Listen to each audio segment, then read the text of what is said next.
Live from the city that never sleeps. 17 miles from Madison Square Garden, New York City. It's America at Night with Rich Valdés, America's favorite late night talk program, featuring interesting guests from around the world and calls from across America. And now, here is your host, Rich Valdés.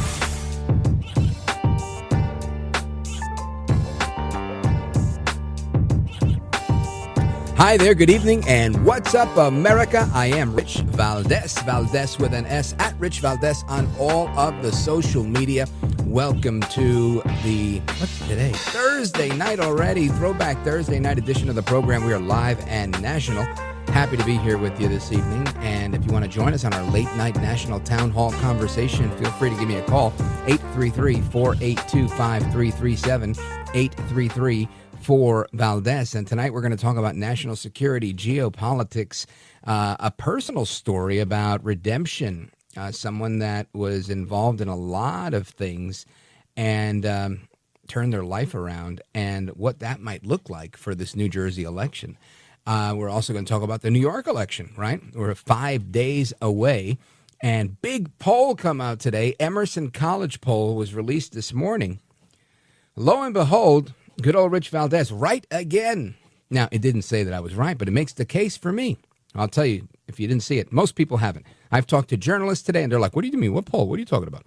I'll tell you exactly what I'm talking about. Emerson College polling today, releasing a poll that makes the case for what I'm talking about. Now, part one of the premise that I make to you is when I say Donald Trump was losing to Hillary Clinton by 30 points, he wasn't really losing to Hillary Clinton. We've talked with his pollster about this. Republicans are grossly underpolled. Also, Scott LeBeda was on here the other night, and he said, how many of you have participated in a poll? And I got to say, in all the years I've done this, I just started doing polls like a year ago. Before that, I rejected polls because I thought they were fake, they were phony, and they were fraud. And I would read the questions, and I'd say, these questions are so skewed, they're so biased. So I know that many conservatives, many people who actually know what's going on, know the issues, pay attention, are thinking with their brain instead of with their emotions. A lot of times they don't want to take a poll because they know it's BS, especially when you look at these polls and you see that they're polling people that don't always have the right outcome. What do I mean?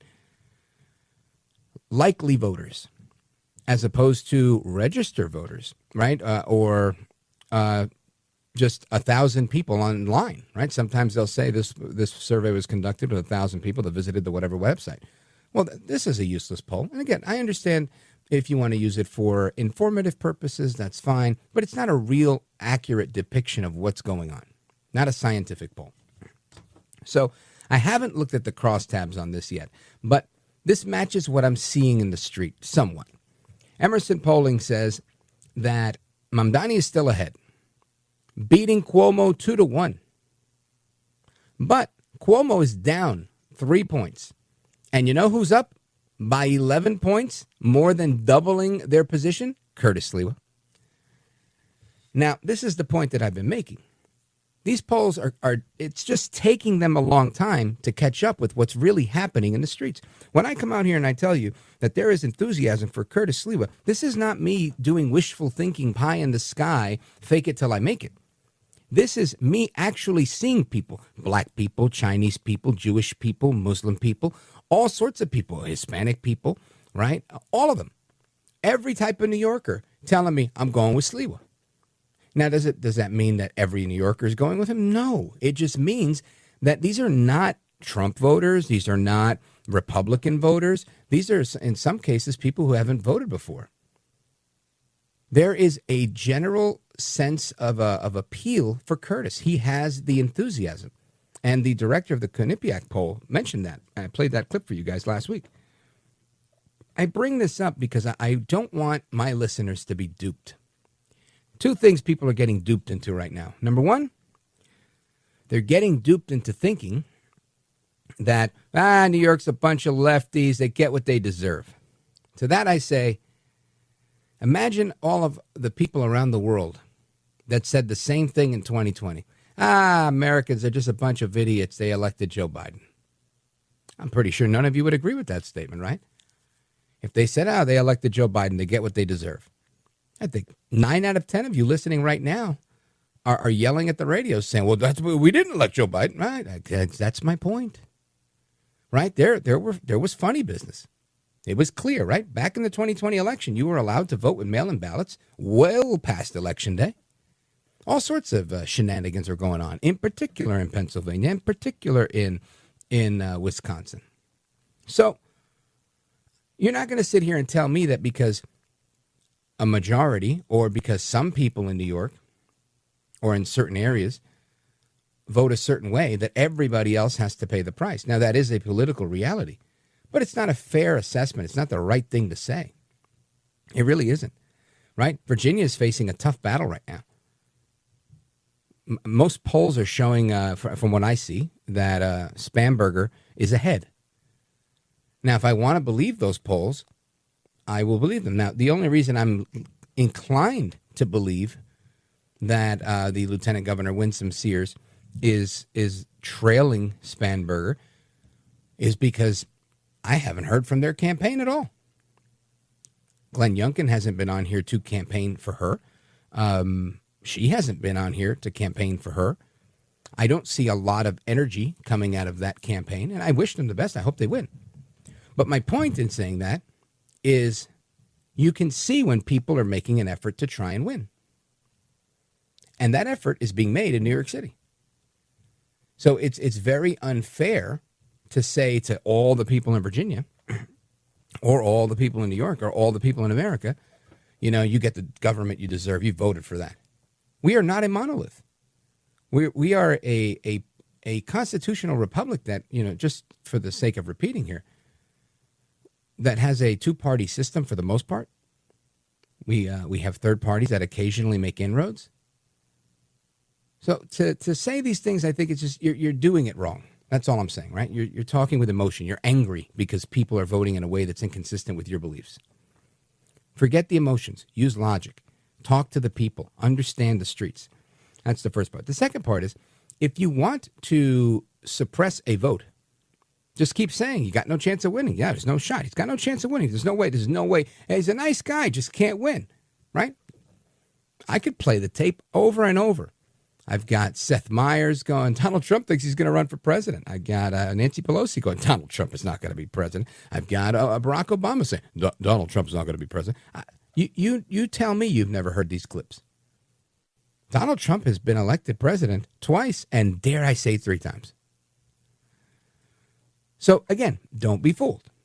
There are realities here, whether you like them or not. They exist.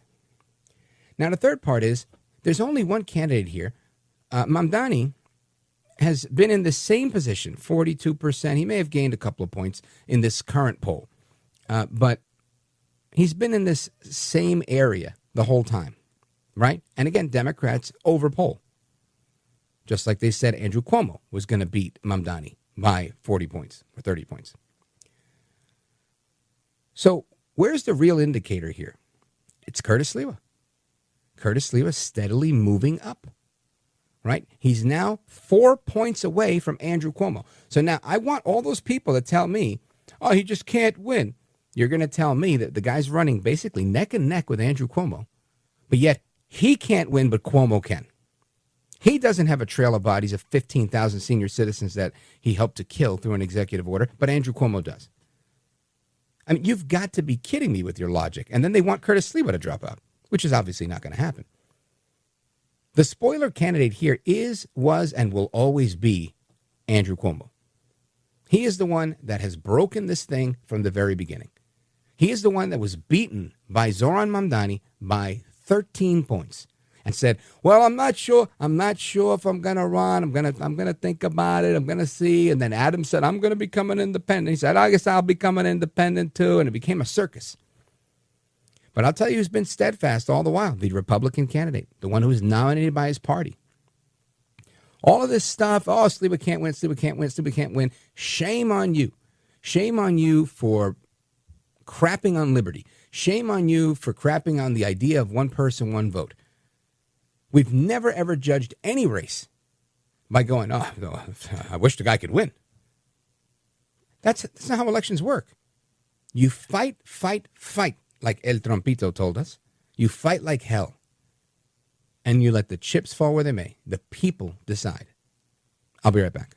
This is America at Night with Rich Valdés.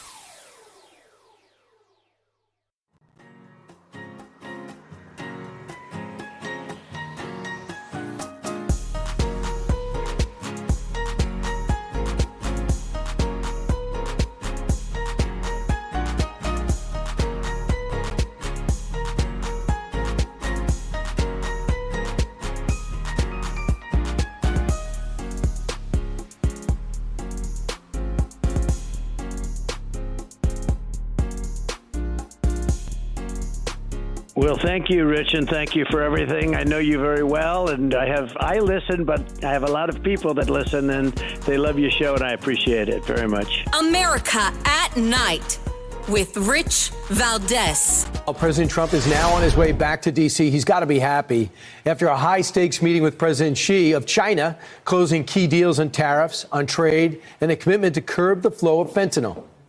I put a 20% tariff on China because of the fentanyl coming in, which is it's a big tariff. And based on the statements today, I reduced it by 10%, so it's 10% instead of 20% effective immediately. I believe they are really taking strong action. We've already seen the action on fentanyl, and they're taking very strong action. So reduced to 10%. All right, so President Trump there speaking in a very, very noisy background, likely near his airplane, with Fox News regarding bringing down tariffs and adding tariffs and all of the outcome of his deal with China. And I want to talk about the geopolitical issues going on with China. I want to talk about a number of things that are happening globally, because what I find interesting here is President Trump had a lot of action, right? In the last few days, he was in Japan, he was in China, in Korea, meeting with the Chinese leader, meeting with the South Korean leader. Some are saying that and that was my take, right, that the Koreans gifted him this crown because of the No Kings protest and trolling the left, where others were saying they gave him this crown to troll him. And I don't know how much of all that I believe, but I'll tell you this. I think it was a remarkable trip because he set the stage in so many ways. And all of it, I think, leads back to, bringing peace with the war in Ukraine.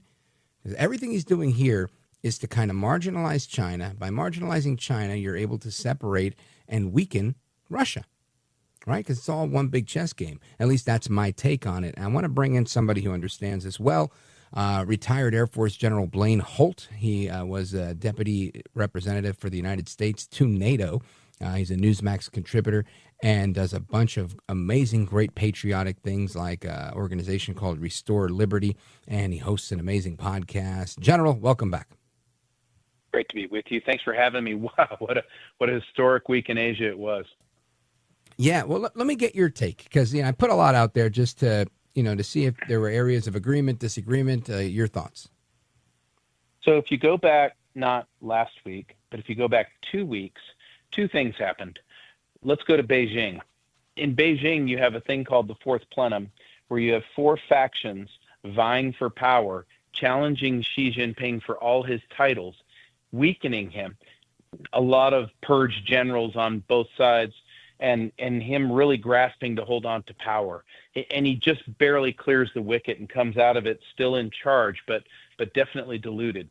At the same time, President Trump, capitalizing on that weakness, is going around Asia, taking the Chinese to task on their threats of rare earths, monopolies, and blocking and blockades.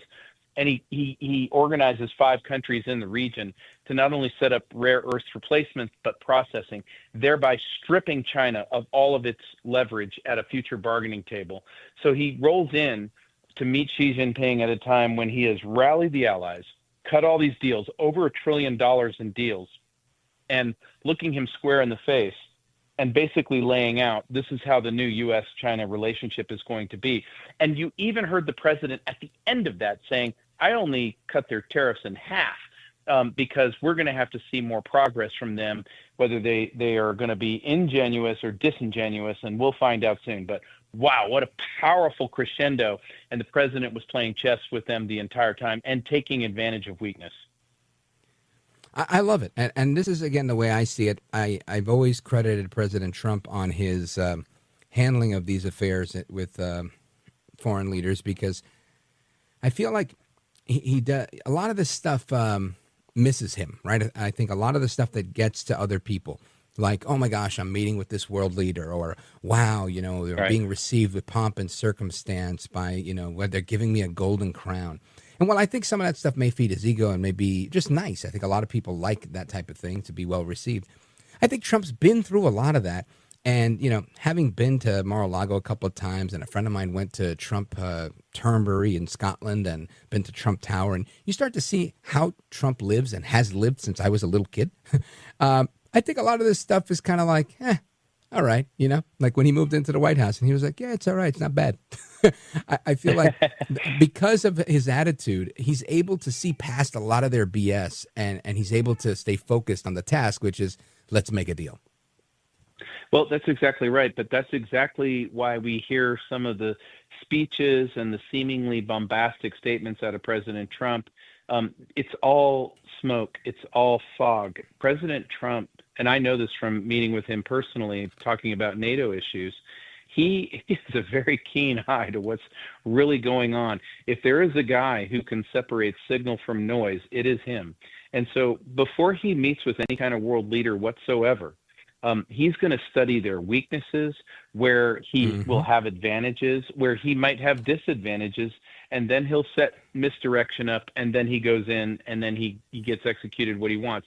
And if that is disbelievable to some people, I would just commend you to remember that President Trump went to his own golf course in Scotland, and he summoned Ursula von der Leyen and Keir Starmer to come to him in United States aircraft to sit down, and he told them what the deal was going to be, and that was the deal.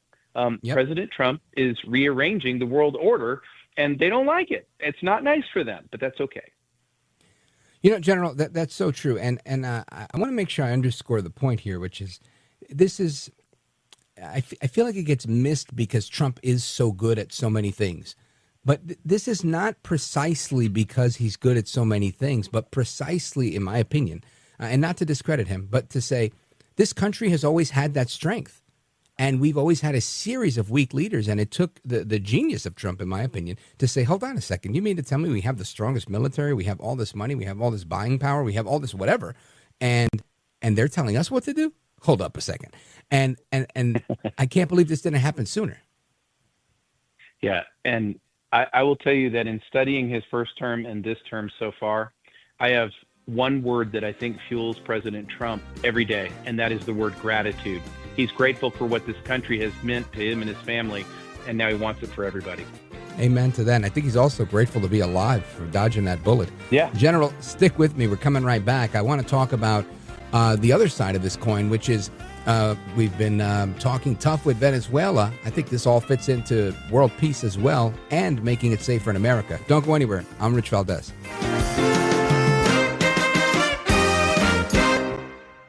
And if you're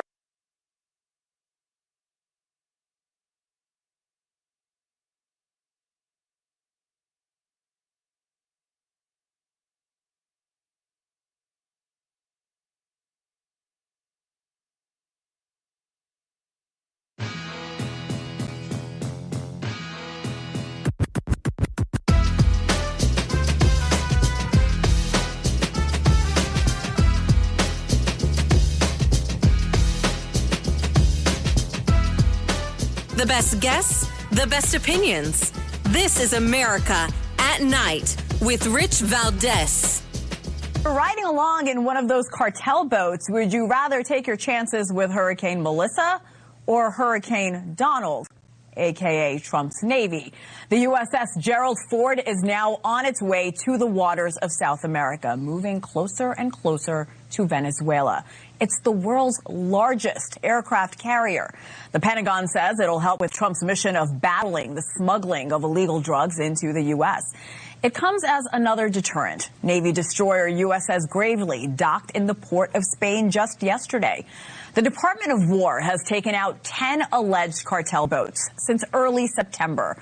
Trump says the fight will soon be moving from sea to land, another major escalation that critics say would be highly illegal.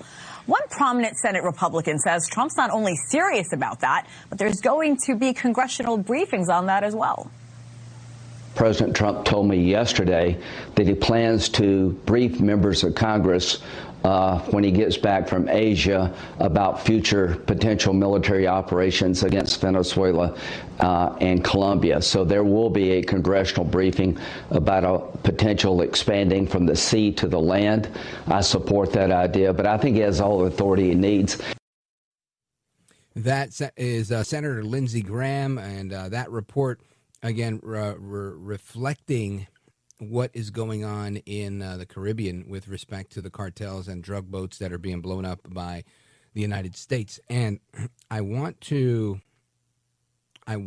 get into this topic because our guest, Brigadier General Blaine Holt, retired from the United States Air Force, C-17 commander, former deputy representative to NATO, has a good understanding of these things because, you know, he's flown a plane or two and has spent thousands of hours in the air.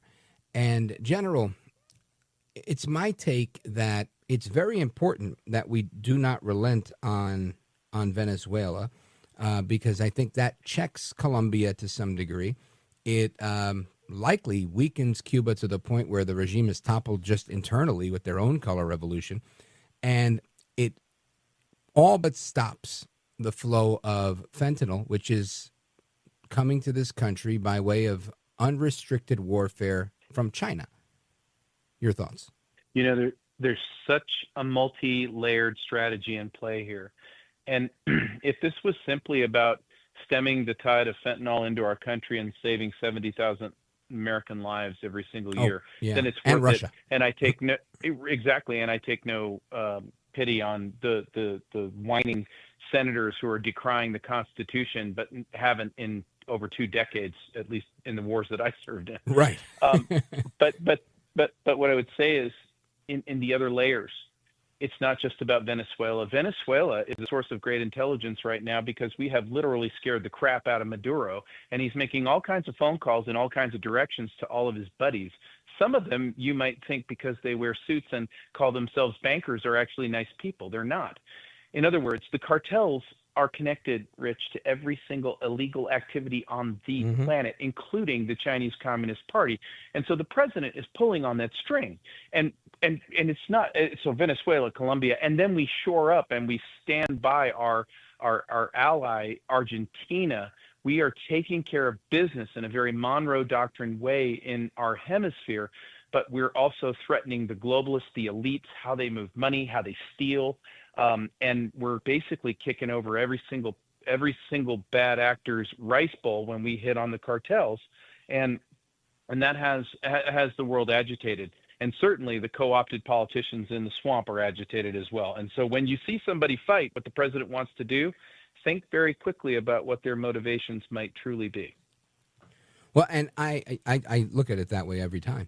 And I also look at this, not only is it China, not only is it Mexico, not only is it cartels in Colombia, but there's oil-rich Venezuela that has always been friendly with the Russians. The Russians are looking for every friend they can have right now because they want to have that united bloc.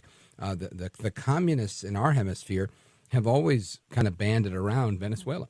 So I look at that and I think if you want to see Putin slow down with the killing of Ukrainians and make a deal, which I think you and I have spoken about, is coming down the pipe, it's because of this action in Venezuela, in large part, in my opinion. Oh, no, I agree with you completely. In fact, by putting a tourniquet around Venezuela, you're sending a message to Tehran. You're blocking them from their activities, Moscow, and in Beijing. And like I said, Venezuela has been their point of embarkation in our hemisphere and in our direction. Well, think about the 4 years of open borders and all of the Tren de Aragua that came in, all of the Hezbollah and the GR units from Russia, guess what? They're all related. They're all linked. And so my urgency for Americans is don't think for 5 seconds this war on the cartels won't come home. The cartels are represented by gang or terror activity in every main street in America. And we're going to have to pull together like neighborhoods and communities to understand that at the local level, this war will be here in many measures. And so resilience is what our president needs of us here at home as they go after what must be taken on. And it starts with the cartels because they're connected to everything. You know, when you say the cartels are connected to everything, it almost sounds mythical. It almost sounds Hollywood. But I'm going to make the reference and say we use the term deep state all the time. There's really no difference between deep state and the way the cartels operate. In fact, they are deep state in pretty much every country they operate. They have the majority of the control. They operate with the deep state. They have co-opted folks inside our government, inside the swamp. And when you see somebody act anti-American in our government, look no further than where the cartels are, and you will find them. If everything in the world's evil was a Jenga tower, you will find one of those bottom bricks is the cartels. And if you pull it out the right way, which is the president is trying to do, you're going to bring the house down. Folks, we're on with General Blaine Holt, retired from the United States Air Force. And General, I think President Trump is masterfully pulling things off on this chess board, and so far so good. What do you foresee coming down the pipe? So we've got some immediate danger, clear and present danger. I just wrote an article on Newsmax.com, and it's about the government closure and the welfare benefits going away, SNAP going away, and thousands of people vowing to get into the streets and steal people's stuff and create violence and mayhem. I'm not saying that's going to happen. I'm saying that Americans should prepare for that to happen. And the more President Trump is successful, the more resistance he's going to face, and the more he's going to need out of us as Americans on Main Street to stand by him and do the right thing and be good Americans, because I think we're going to see some mess. But I also see over the horizon, we're going to get to a very good place, and I'm very optimistic about it. Me too.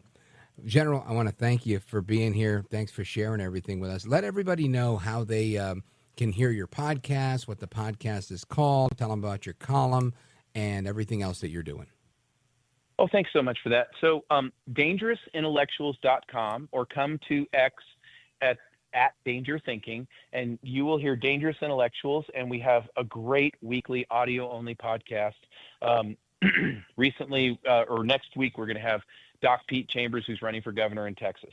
And then I write a column at Newsmax called The Irascible Disruptor. Just come to the Insiders page and get me. And I'm always up for feedback and commentary, and I absolutely adore being on your show, Rich, and thank you for having me. Brother, you are a patriot.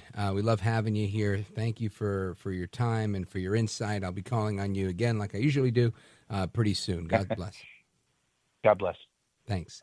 And amigos, we come back with your thoughts, your calls, your reactions, and a bunch of other stuff I have to talk about. Today was a crazy news day. Don't go anywhere.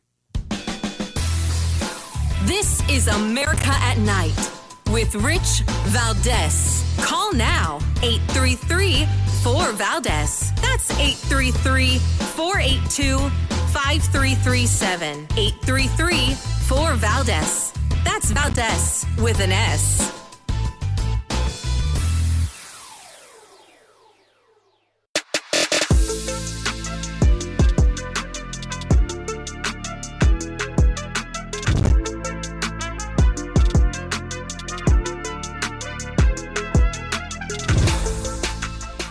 Now, 833-4-VALDEZ. That's 833-482-5337. 833-4-VALDEZ. That's Valdés with an S. All right, amigos, we're going to get to your calls momentarily. The phone number, 833-482-5337, 833-4-VALDEZ. A couple of things I want to bring out. Because there's, if I don't talk about it at least a little bit, we'll never get to this stuff. I might start some today and finish tomorrow. So you're on the hook to listen today and tomorrow. But you've got, listen to this. This one lady, she's 80 years old. Her daughter died on a cruise, and she has all the details. That was brutal. Zohran Mamdani's mom, this was yesterday. I was too busy to get to it. Forgive me. She said in an interview in 2013, he's not an American at all. Imagine when your mom says you're not an American and that you really identify as a Ugandan, as an Indian, but not as an American. The University of Wisconsin-Madison, the dean there, his name is Percival Matthews. He claims that mathematics is violent towards black students. Imagine that, math. So I remember a year or two or three ago, there was this move of people saying math was racist. Now he's saying mathematics is violent toward black students. Let me tell you, I've never been a black student, but if I were one, I would be in this guy's face. And I'd be like, bro, how is math violent? I mean, really, what kind of weakling do you think I am, that I'm going to get hurt by 2 + 2? You got to be kidding. Anyway, then there's this new stat coming out being reported that women under 30 are having major anti-aging surgeries, the type of thing women only in their 60s were getting. So we'll talk a little bit about that maybe later if we can, or I'll tack it onto the agenda for tomorrow. But it's one of those things I want to talk about because Kim Kardashian's mom, I read, had a facelift that cost $300K. And I saw the results. She looks fantastic. She looks like she's, 49. And I think she just turned 70. So whatever it was, I guess it was worth it when you have that kind of money. God bless you. Here's an ugly story. I'll leave that one for later. I hate some of these nasty stories that are just brutal and sad. Gayle King is leaving CBS. Oh, my gosh. Could that be Barry Weiss shaking things up even more? Who knows? And let me see. P. Diddy going to Fort Dix in New Jersey. That's where you go to go home. So he'll be home very soon. And there was one more thing I wanted to get to here, just to throw it out there. Oh, R.I.P. to Mrs. Buzz Aldrin. Buzz Aldrin's wife, she passed away at the age of 66. And that's sad. And I've shared on the radio before. I had a pretty cool conversation once with Buzz Aldrin at the New Jersey Hall of Fame induction ceremony many years ago. Might have been 2012, maybe even 2011. And what an interesting guy.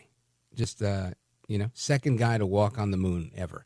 Very, very, just a fascinating conversation. One of the things I'll never forget in my life. Anyway, I want to get to your thoughts, your calls, your opinions. I want to start in New York. Let's go to Jane, Saratoga, New York, WGDJ. That's Paul Vandenberg country. Jane, go right ahead. Yeah, Rich. I want to pay you a compliment.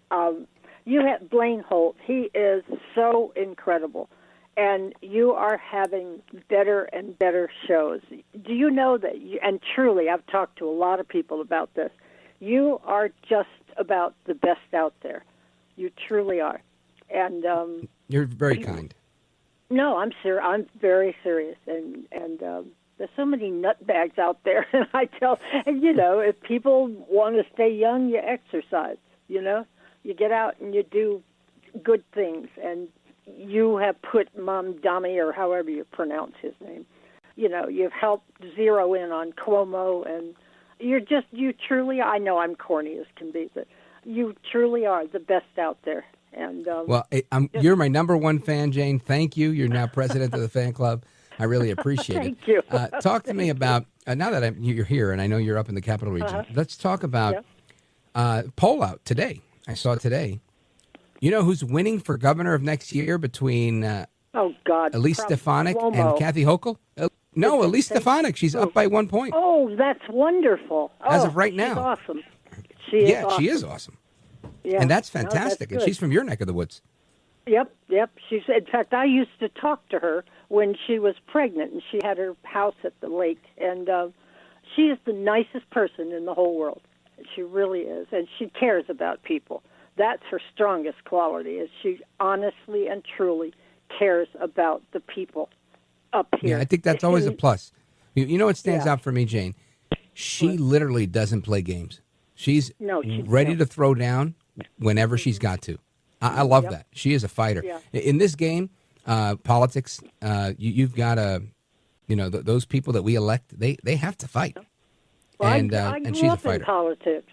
And my daddy was killed by politicians. And God bless him. He told me when I was a little tiny girl, he said, sweetheart, when you go out into the world, you're going to come to a place where you have to make a decision and you have to make a turn. He said, turn right and keep going. And That's a great story, Jane. I remember you told me that once. That it was heartwarming then and heartwarming now. Jane, Saratoga, New York, WGDJ. Thank you. The check is in the mail, by the way, for all those nice things you said about me. I do appreciate you listening in. And, of course, we're going to continue with the rest of your calls and more straight ahead. This is America at Night with Rich Valdés.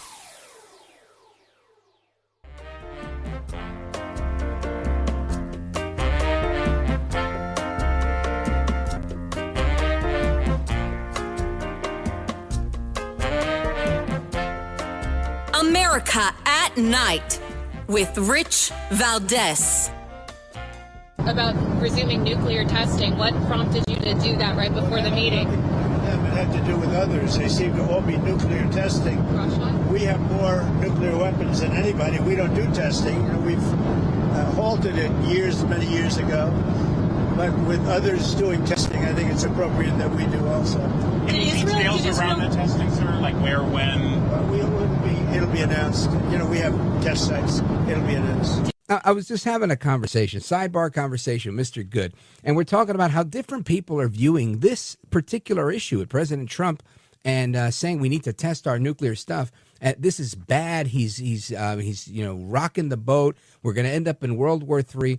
And I'm thinking, we're going to end up in World War III. Did they miss the last 4 years with Biden, where China's been eating our lunch, where Russia's taken over half of Europe? I mean, I have to tell you, whether you've been to the streets or never been to the streets, you've seen a movie, right?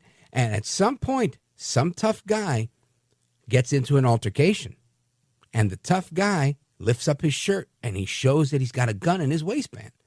And he's like, we good? And the other guy's like, yeah, we're good, because they don't want the smoke, right?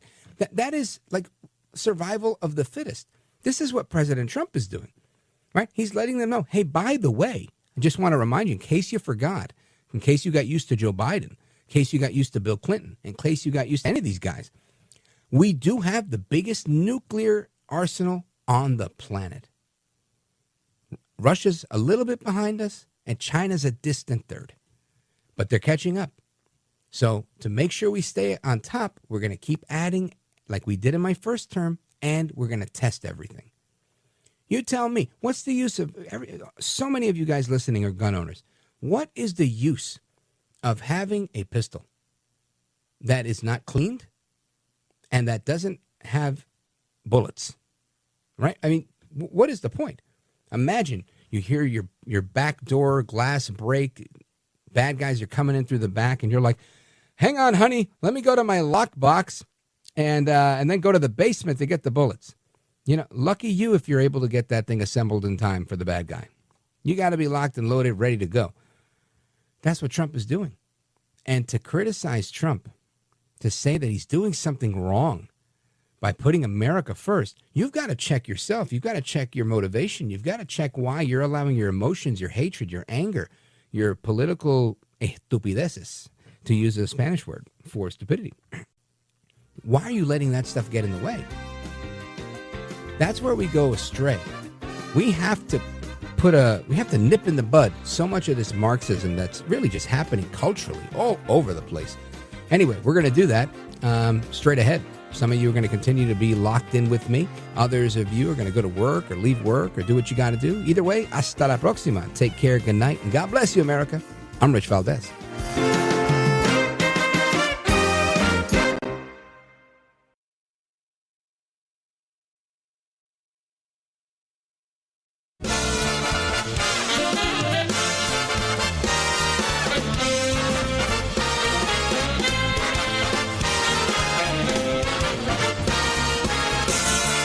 Live from the city that never sleeps. 17 miles from Madison Square Garden, New York City. It's America at Night with Rich Valdés, America's favorite late night talk program, featuring interesting guests from around the world and calls from across America. And now, here is your host, Rich Valdés.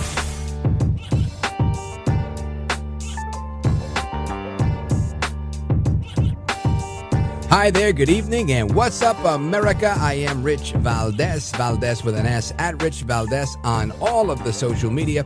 Welcome to another hour of our program. We are live and national, 7 minutes past the top of the hour this Thursday night. Here's the phone number, 833-482-5337, 833-4-Valdés. And we're going to get into a bunch of stuff tonight. I want to talk about corruption and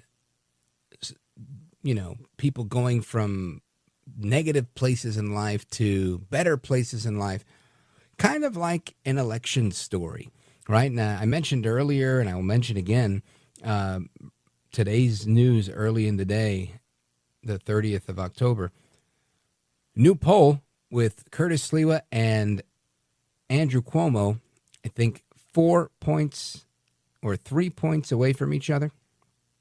This is pretty much what I've been saying, that Cuomo is no better equipped to beat Mamdani than Curtis is. Clearly, Curtis is better equipped. Cuomo doesn't have anything that he adds to this conversation. It's not like he can say, well, because my no cash bail was better than yours, because my defunding of the police was better than yours, because when I did the executive order to kill the old people, it was better. Oh, wait, you never killed old people, right? People look at me like I have four heads when I say, I think the negative track, people are afraid of Mamdani. I am more afraid of Cuomo. We know exactly what he's capable of, and we saw it happen. And to think it could happen again, scary. But anyway, poll shows Curtis and Andrew Cuomo somewhat neck and neck, and way up ahead is Mamdani. The standout statistic in this poll from Emerson College Polling is that Curtis is up by 11 points, an 11-point surge for Sliwa. Nobody else surged 11 points. He's got the biggest percentage of growth because he's got the most momentum on the ground. The ground game is serious. There are people all over the city rooting for Curtis. Now, will that translate into Election Day turnout? We'll see. So far, the poll is finally registering with the momentum that we see on the street. And in the meantime, every day there's a new AI ad from the Cuomo campaign calling Mamdani everything except bin Laden. So as he begins to soften him on his position, his radical positions, it leaves Curtis the golden opportunity to just say, oh, by the way, while this guy's killing that guy, I'm just going to tell you what I can do for this city. And that's what he's doing. He's shaking hands. He's kissing babies. He's meeting people. He's saying to them where they are, by the way. Don't think for a second that other than to shoot a commercial, Mamdani's going to be on the subway. He's in that black tinted SUV with 2 armed NYPD officers, and he's safe as can be. Curtis is doing some stops with a retired cop, but for the most part, he's still on the subways. He's doing all his press junkets in the subways because that's where the voters are. And he's talking to them. And guess what? That is old school campaigning, right? You go to the bus stop, you go to the train station, you meet people, you give out your 4 o'clock cards, you shake hands, you kiss babies, you do parades, right? This is the business. This is the game. So I think Curtis is he's really doing it. He's doing it big there. And if he can keep his foot on the gas, it may just be enough to propel him into that second place, into that first place, and right into Gracie Mansion. I am an optimist because I don't truly trust many of these polls. This is the first poll I'm seeing, and not because I like the outcome, but because it looks like a little bit like what I'm seeing in the streets. I'm seeing enthusiasm for Curtis, and that's exactly what that poll shows. Anyway, enough on the New York race. I want to move on to some other stuff. There's a Jersey race, too. Now, you would think there's a Virginia race, too, but not a whole lot of noise going on there. Barack Obama and the NAACP are going to be hitting the campaign trail. Nope, not for the first black female governor in American history. You would think that the NAACP, the National Association for the Advancement of Colored People, that they would be interested in supporting the colored person in the race. But no, they've opted to go with Abigail Spanberger. And that's that. What can I tell you? The first black president and the NAACP are going to be campaigning for the white lady. And listen, I'm not advocating the politics of race. You support whoever you want to support for whatever reason, right? I'm not saying you should, but I'm just saying it's interesting, right? Because they would make that case. I don't make that case. You go with whoever you want to go with, and you let the people decide. But interesting, right? It just is interesting to see that, you know, they had an opportunity and they let it go. It's not like Winsome Sears is a bad person. She's literally the lieutenant governor of the state of Virginia. She's a United States veteran. I mean, I don't see an issue there. But Obama and the NAACP are, you know, I guess we're going to say smarter than me in this regard. I would go with Sears. Now, I want to move on to Jersey. So there's a race in Jersey, as you know. And it's within 5 points right now. I think all the polls are showing the Democrat up by like 5 points, which to me means worst case scenario, we are neck and neck because, again, they oversample Democrats in all these polls.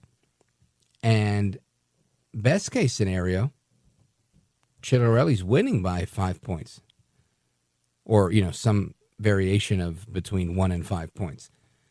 And let me tell you, that's a good one. That's a good look for New Jersey because having to pay the electric bill in New Jersey, it's Public Service Electric and Gas, PSE&G. They say it's gone up 20%. I got to tell you, my bills look like they've gone up 30% or more. And I'm not the only one.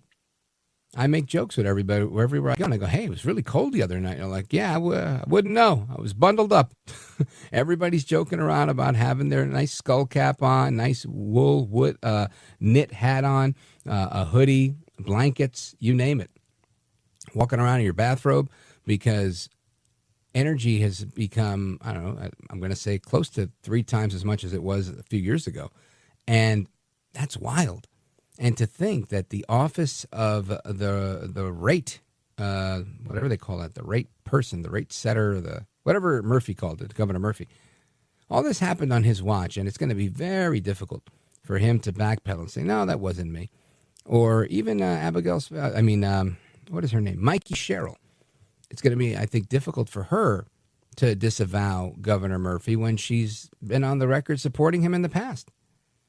So this is going to be an interesting race, but I mentioned about a week ago that I had attended a Hispanics for Jack Ciattarelli, the Republican candidate in New Jersey, a rally, and I saw a bunch of old friends there, and there was at least 500 people in that room, and I had to leave early because, you know, I got to make it to the studio in time to do a show, and it was, of all places, it was in Paterson, New Jersey, right? So, you know, if you don't know much about Paterson's a very Hispanic area. It's also the Palestinian capital of New Jersey.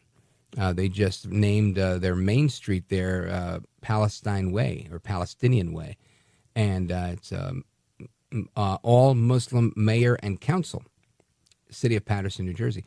And this is where we had this rally. And I was really just, looking at the state of affairs in New Jersey and saying, wow, look at that.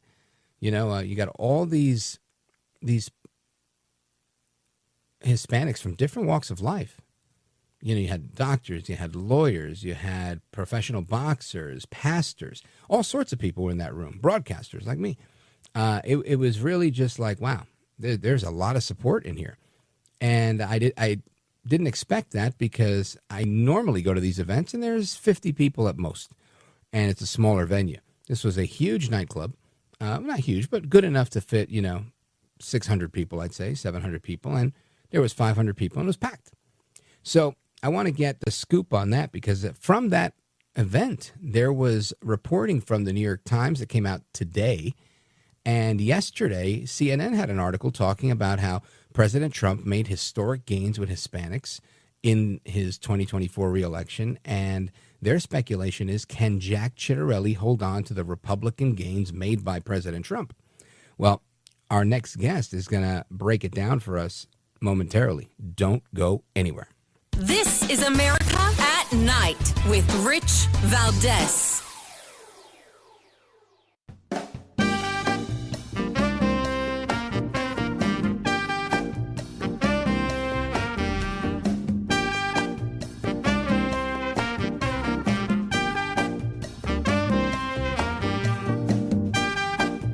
Well, thank you, Rich, and thank you for everything. I know you very well, and I listen, but I have a lot of people that listen, and they love your show, and I appreciate it very much. America at Night with Rich Valdés.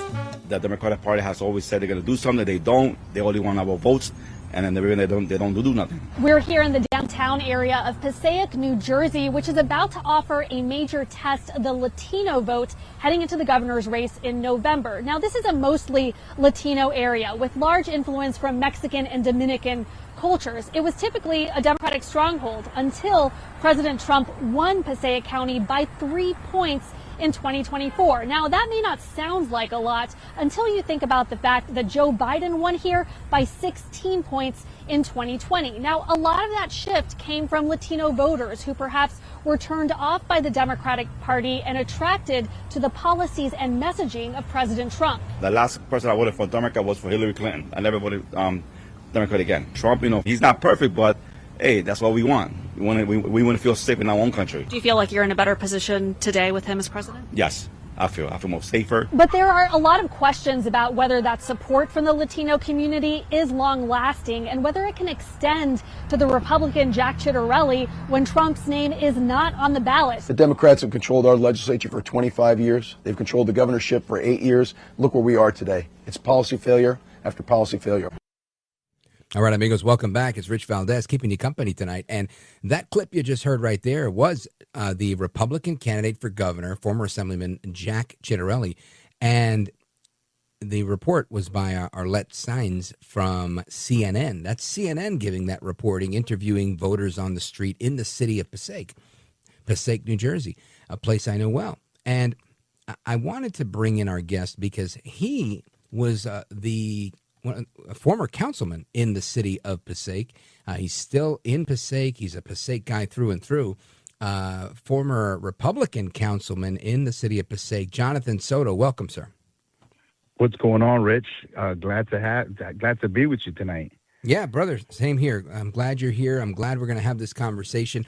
And there's two parts to it that I want to have. I really want to talk right now about what you just heard, and I want to get your thoughts on that because you, since I've met you, and that was a long time ago, probably 2000, I don't know, 5 or so, when Brett Schundler was running for governor. Yes. You've always had your finger on the pulse in Republican politics in the city of Passaic. And even back then, we're going back 20 years ago, they had Republicans, Hispanics like you, that were elected to city council. So it's not unheard of, but this has become a trend, right? It was you, the lone Hispanic Republican in Passaic County 20 years ago. Now you've got a movement, a MAGA movement across the country.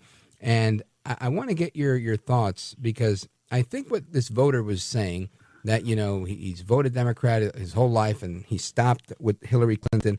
I think there's been I'm going to use the word awakening with a lot of Hispanic men, right? That they say, you know what?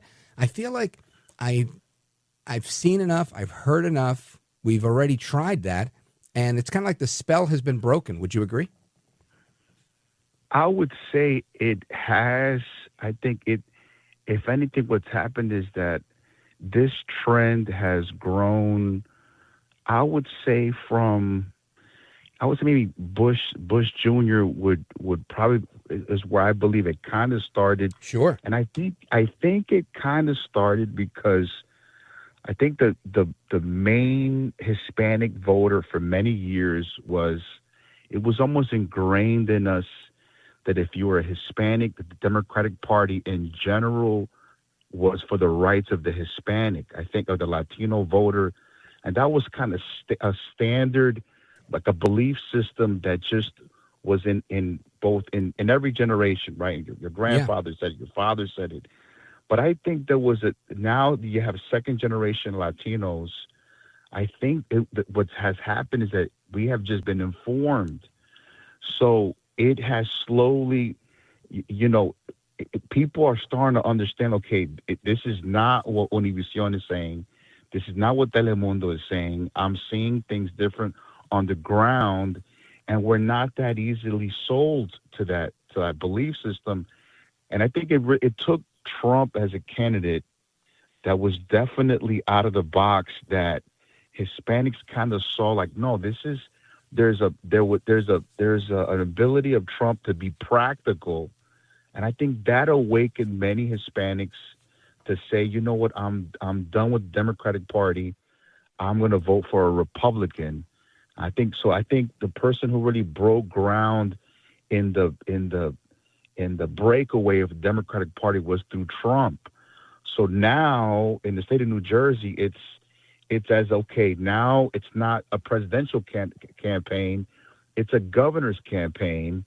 And I think there's a big possibility that the numbers will show this upcoming Tuesday that Jack Ciattarelli has convinced Hispanic voters that we know we've been told what to vote and what to believe, but we're not doing that. We are making our own minds for who's the better candidate for the state, for our lives. And I think the polls. I think the results are going to show that. That's how I see it.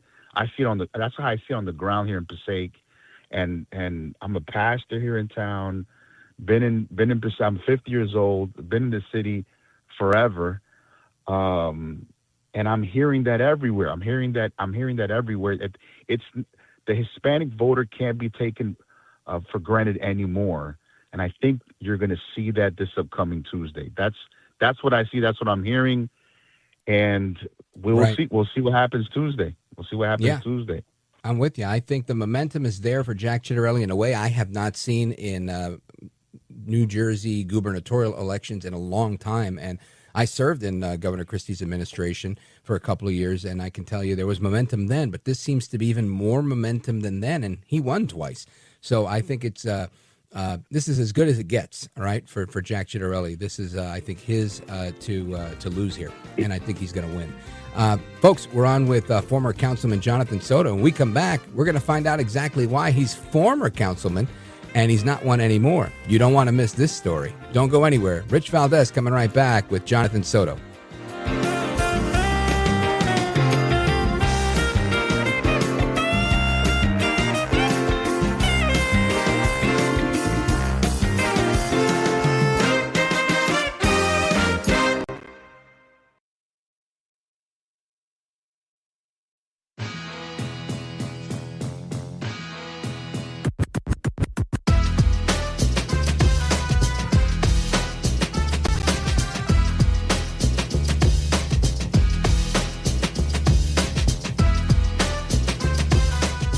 Call screener, who is a budding radio star, by the way.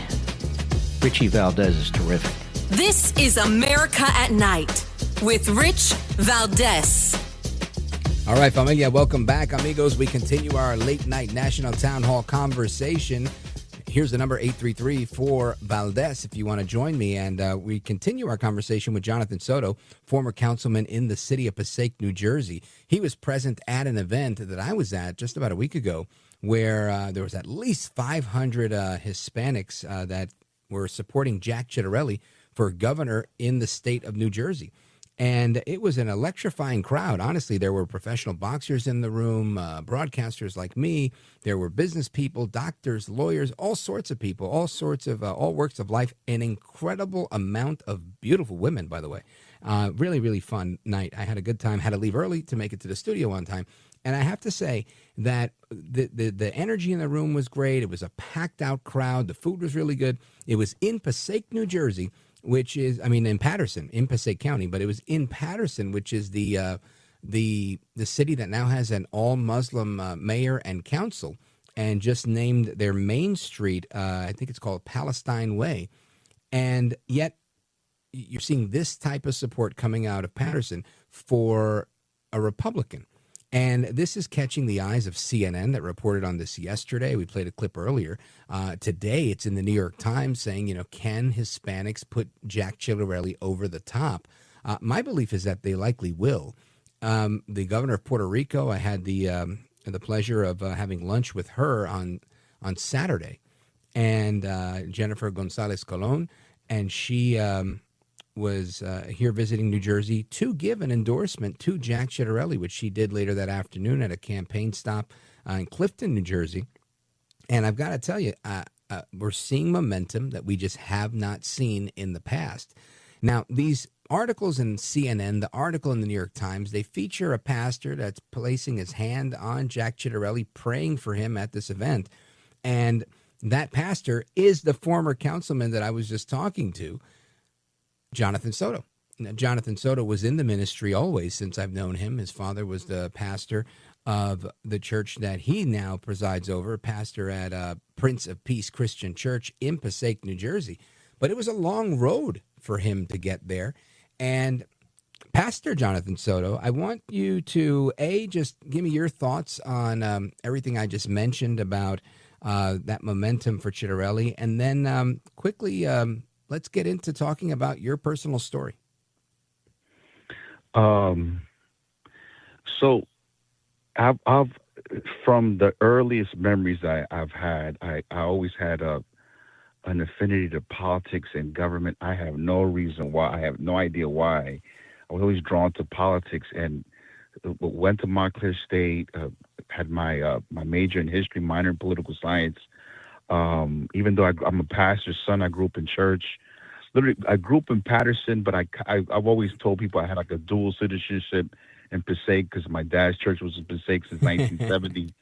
So I was in Passaic forever. But politics was always something that I was keen to. I gravitated to.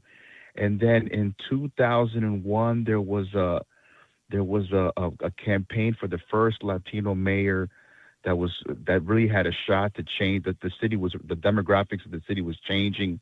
And in came the first Latino mayor in 2001. I helped that campaign. I was appointed as a commissioner on zoning at 25. At 26, I was vice chairman of redevelopment. Definitely a different shift of power and authority. And at 27, I ran for city council, and I won. I was the youngest Latino elected as a councilman in all Passaic County. I think I still hold that record of the second youngest in the history of the city. So I was very young, and I was very naive to politics and to the backroom dealings and the temptation that came with it. Even though I came from a Christian home, a son of a pastor, it was, in urban politics in New Jersey, you are really, you catch, if you don't learn it, you have to learn it very quickly. And 4 years into my first term as councilman, very young age, I think I wasn't ready. I was immature, and I succumbed to pretty much a sting operation that was taking the state. And it was, I think it was September 7th of 2009 that found myself being caught up in a sting operation where 12 elected officials in the state of New Jersey covered the New York Times, New Jersey's Dirty Dozen, and I was one of them.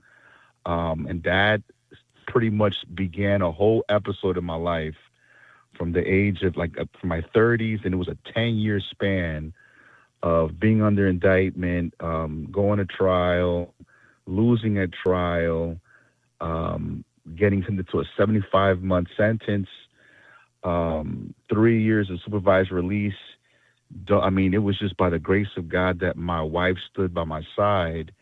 And I had to pretty much reset my life when I came out. And I just knew that I said, okay, God, I think I've been running long enough. And I surrendered to what I believe was my call since I was a young kid. And it was pretty much the timing of Mom and Dad's retirement in the ministry. And it was like everything was kind of pointing at me, and we picked up the mantle, and I've officially been in ministry since I was ordained in 2013, but I came in full-time ministry and during the pandemic. So here I am 5 years later as a senior pastor here in the city, where I was a councilman before. So from being in politics at 25 years later at 50, now doing ministry, it's two different ball games. But the only thing that has been consistent is just my ear to the street on politics. So I was involved in politics, but now, I'm in ministry. That's my main focus. But I still I still keep my involvement to see what's going on. So I was in this event last Thursday, and it was almost fate how it happened, because I wasn't trying to approach Jack in any way. Crowd was excited. The place was packed, standing room only. And then there's a call from the stage. Is there a pastor in the building? I find myself with the whole room looking at me. I end up getting to the stage, and even at the stage, I didn't really plan it. I felt myself being pushed right next to Jack, with every camera and every phone camera and every camera pointed at me. And I just said, well, if I'm here, I'm going to just do what I do, which I'm going to just pray right now. And I just laid hands on him. And I felt the Lord when I prayed for Jack. I told my congregation, I said, I think there's something special about Jack Ciattarelli. I have never said that about anyone else. This is for 25 years. I've met many people in politics, great speakers, charismatic speakers of all ethnicities, of both parties. But there's something special about Jack. I prayed for him, and lo and behold, this week it's been almost a viral picture that's gone around on social media, and it was in CNN yesterday, it was the New York Times today, and you just see me laying my hands on Jack and praying for him. But I believe there's something in my sense of my faith. I just believe there's a special calling over him. I think this is something different in the state of New Jersey, and I think this election is so big. I think it's not only for New Jersey, but I think it's a sign to come for the country. I think that's why the eyes of the country are on New Jersey right now and Virginia, and I believe this is going to go red, and it's even going to affect this whole government shutdown. I think with New Jersey winning in red, and possibly Virginia going red, it's gonna put the Democrats in a very tough light. That this whole fringe, socialistic, liberal, almost atheist view in the Democratic Party that wasn't in that party 20, 30 years ago is crushing that party. And I think that's what you're seeing right now. And that is literally, I think that is almost the undercurrent of what's happening in this race here in New Jersey. Yeah. So that's how I'm calling it.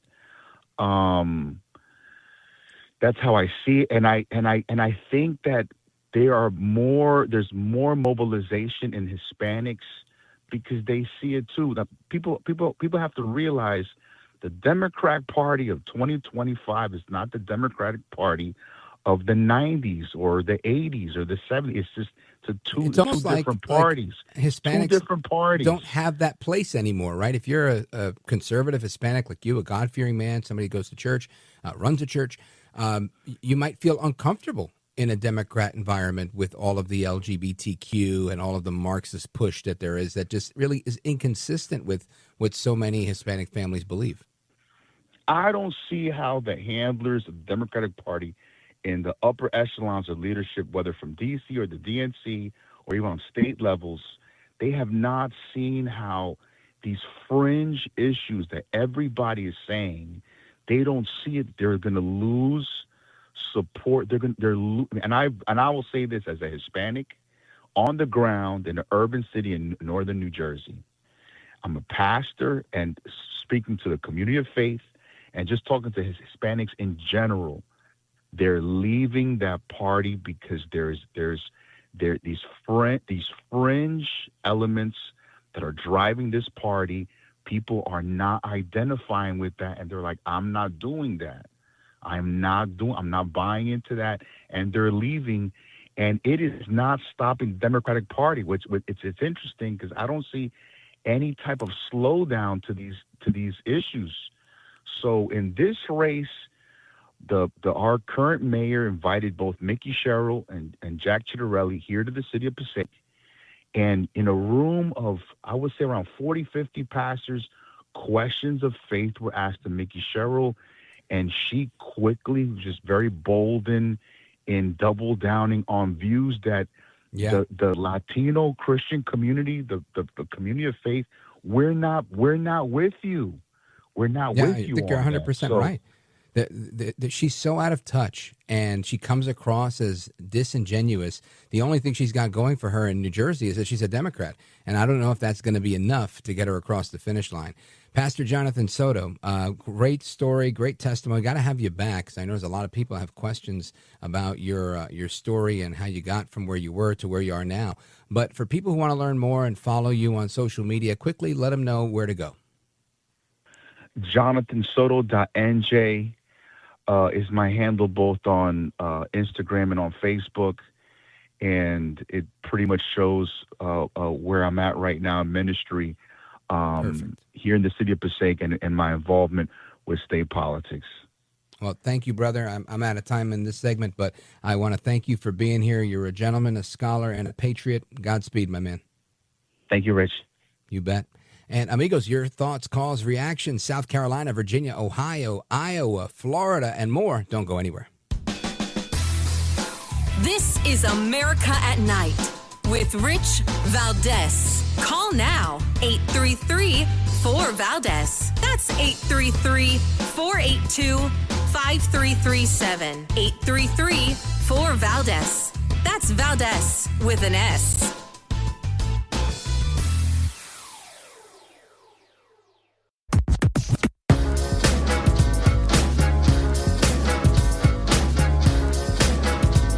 Call now, 833-4-VALDEZ. That's 833-482-5337. 833-4-VALDEZ. That's Valdés with an S. All right, amigos, to the phones we go. Julio, Winchester, Virginia, listening on WMAL. You're on with Rich Valdés. Go right ahead. Yes, it's really important to realize that when someone's here, she's saying things are virtually tied up and together, so New York and New Jersey and New York, I think the Judeo-Christian faith is going to bring us all through to victory in those three states, God willing. And I'll try to encourage Winsome Sears to contact the Rich Valdés program. Well, if it's of benefit to her, I'm happy to do it. But I think the main thing is just for them to get out there and just make as much noise as they can, with whether it's advertising, door knocking, just make sure they're out there. Like I said, I don't spend a ton of time in Virginia, but when I am in the D.C. area and in that area, I just haven't heard much coming out of that. And with only two big races, usually it's the Jersey race and the Virginia race that makes the most noise. And right this year, it's the New York City race that's making the most noise. So I think just because of that competition, they need to be a little bit louder. But I'm with you, brother. Thanks for your prayers and your thoughts. John in Winchester, I appreciate it. Shout out to WMAL. Let us continue. I want to go to Angela calling us from Pine Bluffs, Iowa on KMA. Go right ahead quickly. Hi, it's Council Bluffs, Iowa. Oh, excuse me. Go right ahead. Yeah, but no, that's fine. I would like your perspective on the SNAP benefits running out for whatever kids, across America. And then also all the people that have been furloughed, but yet they work a federal job, and how their insurance is getting paid even though they're not getting a paycheck. Yeah. Well, all of that stuff remains, right? The TRICARE is, I think, who insures most, at least the military people and some of the federal people. I don't know of anybody that's having a lapse in medical coverage because of 24 days that we've had this shutdown.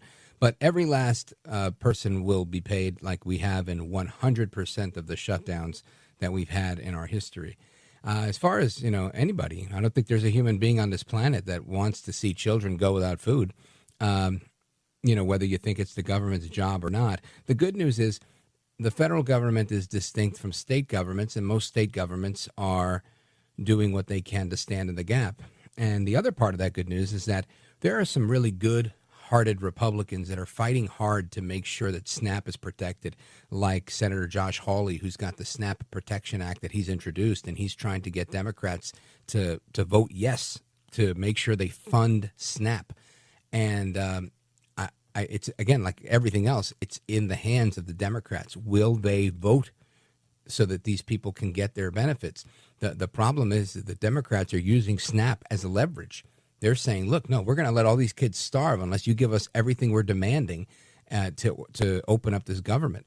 And it is the worst case of political extortion I've ever seen, but we're going to see where it takes them. Angela in Council Bluffs, Iowa, thank you for your call. Amigos, I'm coming right back. This is America at Night with Rich Valdés.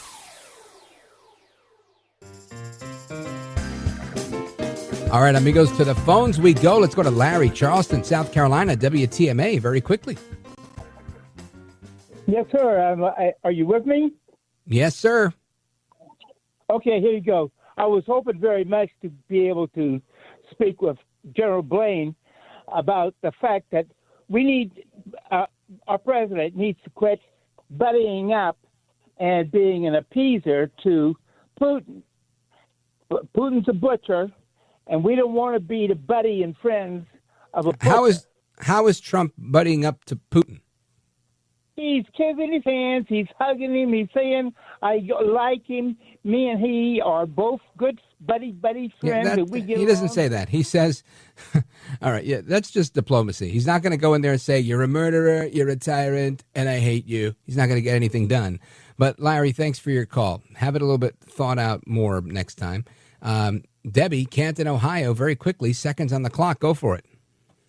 Okay, seconds. Hey, Rich, I'm still listening to you. It's hard sometimes, but I appreciate No, come on. I'm trying really hard to be fair and balanced. Listen, and I love it. You're one of my favorites because I know you like to take me to task every now and again. So, Debbie, I appreciate it. I really do. I just love You're you a very doll. much, Rich. Bye. Oh, thank you. God bless you. And, amigos, we're coming right back. More to come straight ahead. Another hour of talk extravaganza. Best 3 hours in talk radio between 9 and midnight Eastern time. If you're listening to me at a different time, that's okay, too. We allow it. All right. Don't go anywhere. It's Rich Valdés.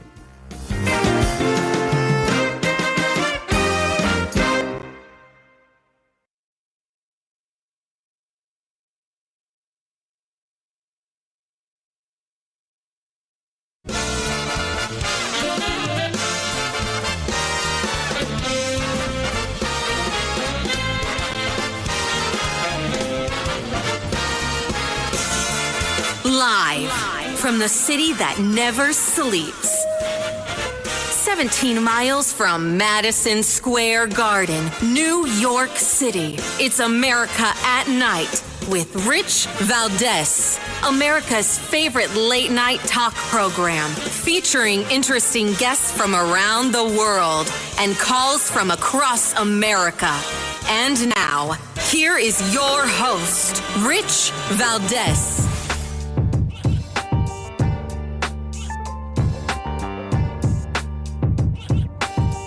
Hi there, good evening, and what's up, America? I am Rich Valdés, Valdés with an S, at Rich Valdés on all of the social media. Welcome to another hour of our Thursday night program. We are live and national, 7 minutes past the top of the hour. Thrilled and blessed to be here with you. And here's the number, 833-4825-337, 833-4-Valdés. And from now till Election Day, it's the Stop Marxism Express here on the Rich Valdés Show. Happy to be with you because we've got to work together to stop Marxism in Virginia, to stop it in New Jersey, to stop it in New York City. And I'm hopeful that we're going to have some really good outcomes. I feel it. But what matters right now is getting out to the polls. Turnout is what matters. And we've had such a robust conversation tonight. I don't normally take calls this early, but I'm going to take a couple in a moment because I know there's people have been holding and they want to get into a few things. But some of the stuff I want to get into tonight has been some of these stories, right? There's a couple of crazy things going on in the world. Gayle King has announced that she is departing from CBS Mornings. I don't know if that means she's going to CBS Evenings. Now, I know this isn't groundbreaking news for most people. Some of you are going, who's Gayle King? Right, I know how you feel. But according to the New York Post, this is a surprising development that's coming after a major overhaul at CBS News because they hired a new editor-in-chief, Barry Weiss. And this shakeup has produced extensive budget cuts. This cancellation now of 2 streaming shows and about 100 people have been laid off. Wow, go figure. They are firing the fake news. Ms. King's current contract with CBS is set to expire in May. The New York Post has confirmed that although a source familiar with the situation noted that nothing is set in stone and King hasn't made any plans on what she plans to do next. Oh, so she's just leaving. And listen, this can happen to any one of us in media. If I ever disappear from the airwaves, rest assured it was because of this, right? Some sort of contractual dispute. These things do happen in media. That's just how it goes. And Norah O'Donnell is the former host of CBS Evening News. She currently still works with the network as a senior correspondent. She appears on several programs despite stepping down from her show earlier this year in January. So the changes have been coming, and there are more coming afoot. All right, no problem. Then there's another sidebar story. There was audio of this, but I'm not going to play it. You may have heard it. You may have seen it online. Don Lemon, as I like to call him. Don Lemon is a former host from CNN, and he's got a pretty popular, I would say, YouTube channel now. And he gets a lot of really good content that, you know, he does these man-on-the-street interviews in New York City where he's asking people things, and they oftentimes surprise him. And that's what makes it so good. You know, he'll say, what do you think about President Trump's whatever? And then they go, I think Trump's great. I love Trump. You know, and it's usually the unlikely conservative, right? It's usually, you know, some black guy with dreads that he's thinking is going to say, I hate Trump. And the guy turns around and says, I like Trump. I love what he's doing. We feel safer. We're making more money. Things are great. And then he's just dumbfounded. And that's what makes these clips so good. Well, anyway, he was on a podcast, and he decided to go after Megyn Kelly. Now, listen, I'm a big fan of Megyn Kelly's. I don't agree with her position on the New York City mayor's race, but I do agree with her on a bunch of things. And whether I agree with her or not, I've always liked her style, and I think she's hella pretty. And Megyn Kelly, she got into a whole thing because they started talking about her on this show. And Don Lemon said, of all things, he said that they were asking the question, you know, is she hot or not type of thing. And he went and said, I think she looks trans. Now, for Don Lemon, this is a pejorative, right? Because anybody else would have said that. They would have like, oh, this guy's a homophobe, transphobe, right? But you can't call Lemon any of the phobes because he's gay. So what do you do in this case? Well, now they're calling him a hypocrite because they're saying, what's wrong with looking trans? How dare you call Megyn Kelly trans? Ain't that something? Isn't it terrible, right? Like I was trying to say this before. It didn't come out right. But those who live in glass houses cannot throw rocks. That's the truth on that one. Anyway, President Trump continues to discuss the the announcement, I should say, for the United States testing their nuclear arsenal. And I want to get some of your thoughts and reactions on that, because I know a lot of people have mixed reactions on it. And Frank in Evergreen, Montana is on line 3, calling us from KOFI, who has a question with respect to that. Frank, go right ahead, sir. Hi, Rich. Yeah, I'm a little amazed at, is there a safe place anywhere in the North American continent to do underground testing anymore? The last time they did it, they overdid it in Arizona, and and the Colorado River went dry. Because they've moved next door now. Since the 90s, they've been doing it in Nevada at the place they call the Nevada National Security Site, NNSS, and that's where it's the only location in the U.S. that's equipped for nuclear weapons-related experiments. But so that's where you can do your testing. There are also what they have causing global warming. Is that right? Well, then somebody needs to call Greenpeace and follow that up with a call to the Sierra Club. But to make them happy, they also have a place where they can do subcritical experiments, which are in other areas like California, the Vandenberg Space Force Base, where you can't use the actual nuclear part, but you can do non-nuclear flight testing. And that's as much as I know and as much as they'll let me know. So, yeah, I hear what you're saying. And nobody likes that stuff, but I guess it's like target practice, right? You don't always shoot with live ammo, but when the time comes, you got what you need. That's my supposition. I could be wrong. Frank in Evergreen, Montana, thank you. I appreciate it. Let us continue. Let's go to Paul, my man Paul, calling us from Boise, Idaho. Paul, go right ahead, sir. Paul? We don't have Paul. All right, let's try Gotti. Gotti is calling us from Naples, Florida. WGUF in the building. Gotti, go right ahead, sir. Thank you so much, Mr. Valdez. Sure. 2 weeks ago, I heard there was are you okay? Am I on speaker? Is that all right? Yeah, go right ahead. Okay. 2 weeks ago, I see this feud going on between Ted Cruz and Tucker Carlson. And I'm like, okay, that was kind of weird. I'm a big Tucker fan. I'm a Ted Cruz fan. And a couple of days later, I see some more stuff coming up. And I'm like, whoa, wait a minute. And I start hearing things that Tucker Carlson's saying. And I'm like, I'm a big fan of this guy, and this is starting to hurt my feelings a little bit. And then it's all blown up this week. Mike Huckabee, Ted Cruz. Today, at least a dozen voices like your own are out there going, dude, you just took the crown for tinfoil hats completely away from Candace Owens. But it gets worse because his is what he said. And I wrote down his quote. I copied, pasted it, sent it out to some friends. He said, if you're a Christian Zionist, you're a heretic. He said that Mike Huckabee, he despises him. And then he says, while he's talking to a white supremacist, I think most everyone agrees because he acknowledges, I think he is. Oh, okay. Now I have to tell you, I'm listening intently here because I have not followed a lot of this. And I know that there's been a lot of battles going on. It's kind of like the rap game, like hip hop. There's a lot of battles going on. But I don't know a whole lot about any of this. I didn't know about this smoke that is going on between Huckabee. But I do know that there's a lot of rhetoric out there. And I did hear about a big interview with this Groyper guy. And I don't know much about him either. What I do know is that there's always a place for that, right? There's always been a place for that in the world, in the media, and it was always in the fringe. It was always the type of thing I steer clear of. I've never really gotten involved in that type of thing because I think no good comes of it, right? For me, it doesn't edify the people that are listening. I don't think people are listening to me to hear about that stuff. That's why I typically don't get into that type of thing. But I can tell you, I think there's always going to be opinions on those things.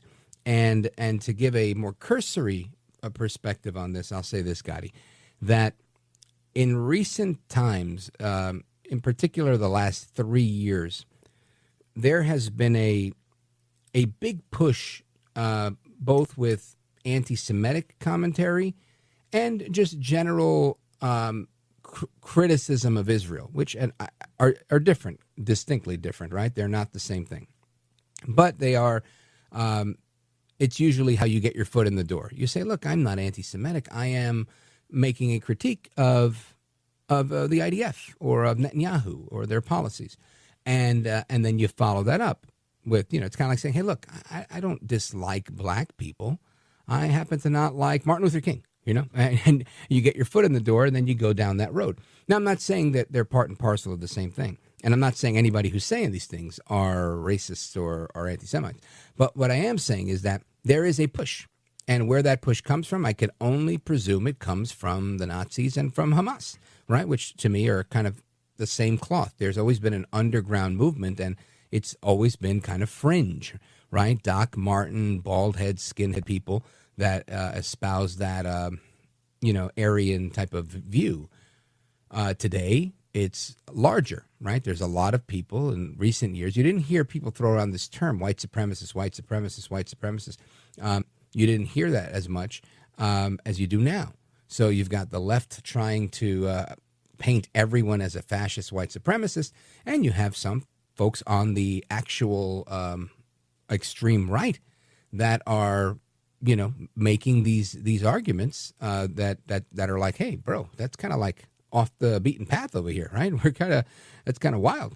So I think that we're going to see more of that because there's a push for it. It's being propagandized, and some people are taking the bait, is what I can see. Again, I don't know any of the parties involved personally, so I really can't comment on it a whole heck of a lot. But I will say I know my position. My position is I support Israel. I'm a proud Zionist. I think they have a right to exist. They have a right to defend themselves, as we all do. Gotti, thanks for the call. Shout out to Naples, Florida, WGUF. Straight ahead, more to come. This is America at Night with Rich Valdés.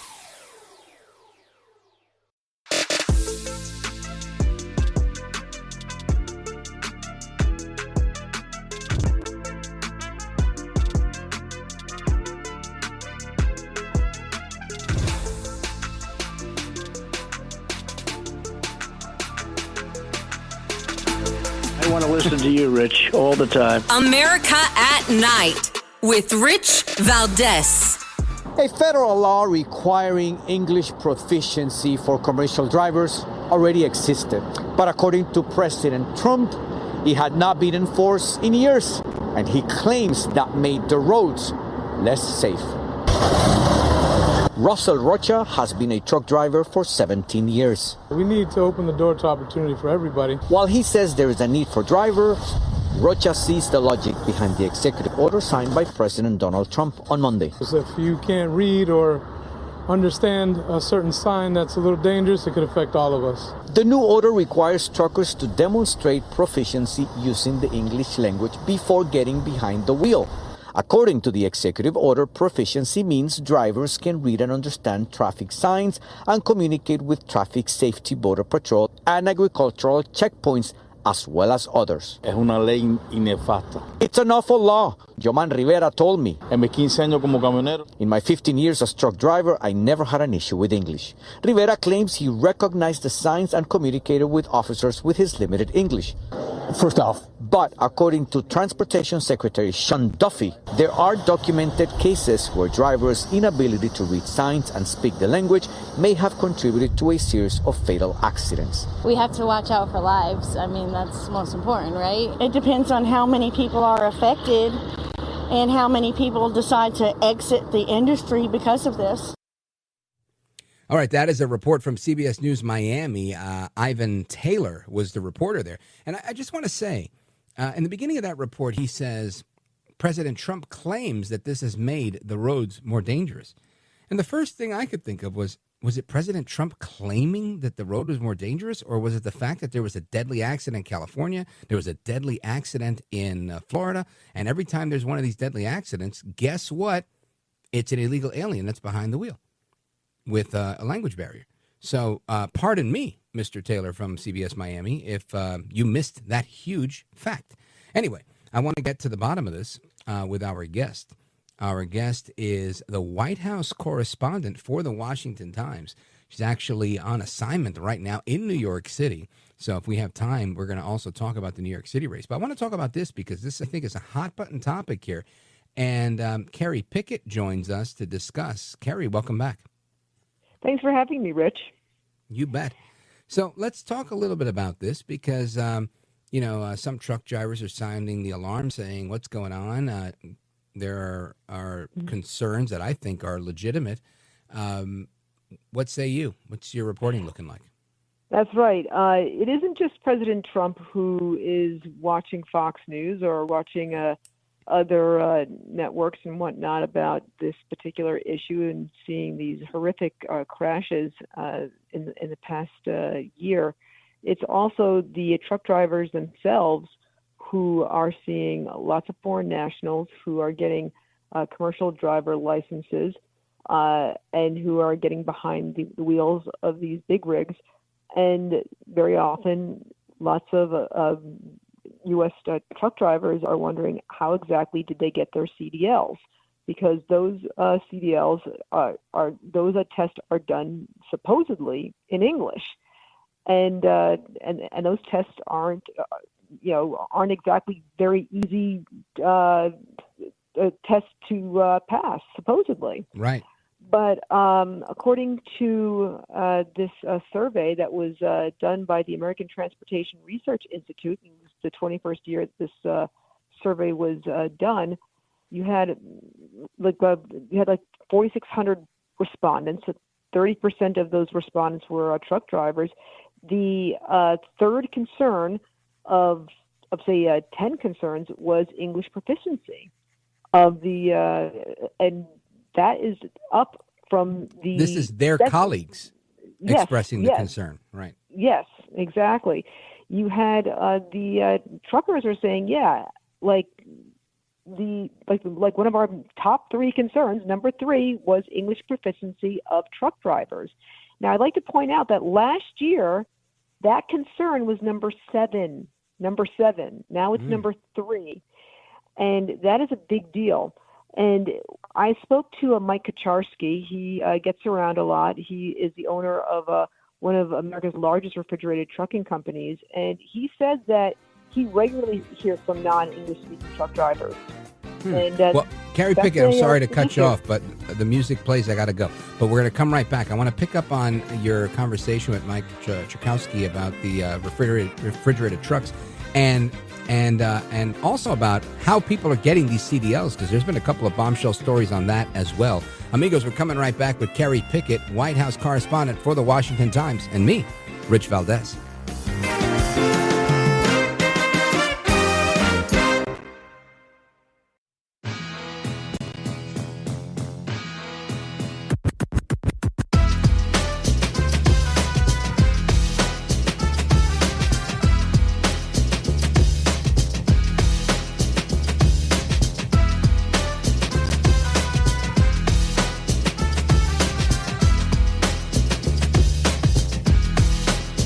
Thanks for what you do. You have so many people. You ask the questions that if the viewer had a microphone, they would ask that question, and you seem to always ask it right at the right time. So God bless you, my friend. America at Night with Rich Valdés. Last month, Duffy announced new rules for issuing commercial driver's licenses, including English language requirements for all truck drivers. The deadline to implement those rules just passed. Duffy saying California, the only state not to do so. In a social media post this week, Duffy announcing he's withholding $40 million in California funding for not implementing new English language requirements for all truckers. All the states have complied, but one. That'd be California. Gavin Newsom cares more about illegal migrants than he does about the safety of his citizens. So that, again, just a reset on our topic of truck drivers that don't meet English proficiency. And we're having a conversation with White House correspondent for the Washington Times, Kerry Pickett. And Kerry Pickett, I mentioned before we took the break, and you were going to pick up where you left off about your conversations with the trucking owner you spoke with. But I know that there have been a number of big busts on DMV employees that were selling CDLs and allowing people to falsify exams and things of that nature. I know one happened in New York and one happened in Florida. Governor DeSantis putting it on this full display, saying this won't be allowed to happen. And I think that in large part plays a role. That's what we've caught. We don't know what we haven't caught. So I want you to address that from what you've heard, as well as picking up where you left off with your discussion with the refrigerated trucks. Right. Well, I'll get into that in a second. First, of course, with the Mike Kacharski, the owner of this trucking company, he talks about non-English speakers coming into his warehouses to pick up the loads, and he gets them all the time. Many of them speak broken English. Many of them speak no English at all. And when he talks to some of his drivers, U.S. drivers, they'll say one of the biggest problems is that over at the truck stops, these foreign nationals will often have raggedy trucks that need lots of maintenance, trucks that have tires that are completely bald, with the treads that are sticking out, and the U.S. truck drivers will just say, look, I can't communicate with this guy. I can't tell him that his truck is not safe for the road. So the only thing that I can do is just call up the Department of Transportation and just report them and make sure that this guy does not leave the truck stop. And that is often what's happening. So here we have now is that the U.S. Department of Transportation, going back to what you're just saying here, that CDLs are being given out like candy, sold like candy. Back in September, the DOT announced an emergency action to drastically restrict who is eligible for a non-domiciled commercial license permit and for CDLs. And the rule, which went into effect immediately, followed an ongoing nationwide audit by the Federal Motor Carrier Safety Administration. And the audit uncovered both a catastrophic pattern of states issuing licenses illegally to foreign drivers, as well as the fact that even if the current regulatory framework is followed, it can fail. And the safety audit also found approximately 200,000 non-domiciled CDL holders and approximately 20,000 non-domiciled CLP holders. So this is a big problem, and it wasn't just in California, Rich, where these problems were going on. Other issues existed in Colorado, Pennsylvania, South Dakota, Texas, and Washington. So one of the issues here that they're looking at is that these non-domiciled CDL holders will now have to renew their licenses in person annually, and that FMCSA expects that 194,000 of them will not be eligible within 2 years. Mm. Well, makes sense. I mean, I'm hearing a lot of things going on. Secretary of Homeland Security is saying that trucks are being weaponized as weapons because of Governor Newsom's sanctuary state licensing rules. And that's just one state that's taken a very aggressive posture here. But overall, when we see what we're seeing, right, these big busts on the DMV people, the people that are allowing people to just get by on things, this might have been a good black market until people started dying, right? And I guess, I can't imagine that they just started dying. All I can imagine here is that there was not a lot of coverage of it because people were looking the other way for whatever reason, because they didn't want to, make it hot. But you get an administration that's, not taking it from anybody, and they're like, no, you know what? Duffy's on top of his game. Trump is on his game. Now you've got Secretary Noem saying these trucks are being weaponized, and now you got DHS involved. So it seems like, to me, it seems like the gig is up. Yeah, well, at least action is being taken. At least people are paying attention. And, you mentioned before that's happening in Florida, as far as like these crashes happened over in Florida and whatnot. But it's also happening over in states like Indiana. I mean, just over in October, just read the headline over in Homeland Security: criminal illegal alien kills Indiana man after driving semi-truck into oncoming traffic without valid commercial driver's license. I mean, that just happened. He didn't even have one. Jeez. Yeah. Some of them don't even have CDLs. Wow, So that's scary. And and happened over in Indiana. So this is something that at least the administration is addressing. But yes, excellent point there, Rich. It was obviously going on for quite a while, but it was the Biden administration that was in charge. We had an open border, along with, at the time who was in charge of the Department of Transportation, it was Pete Buttigieg, and he was more concerned with making sure that, he was on paternity leave. But right, in fairness, he wasn't there. He was on paternity. So. He was on paternity leave, or he was making sure that highways weren't racist. So.